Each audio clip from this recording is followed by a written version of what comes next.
Hey guys, today we'll talk about how can you fix this problem you have or figure out the solution on your GoodRx app. So all you have to do, you just go down, click here on settings here.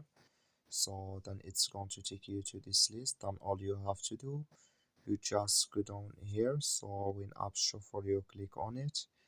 Then it's going to take you to this list. Then all you have to do, just go down here to looking for GoodRx app and can you search for it too.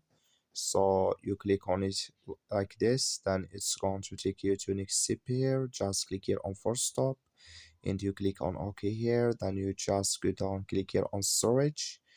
Then you click here on clear cache. Then all you have to do, just go to your Play Store.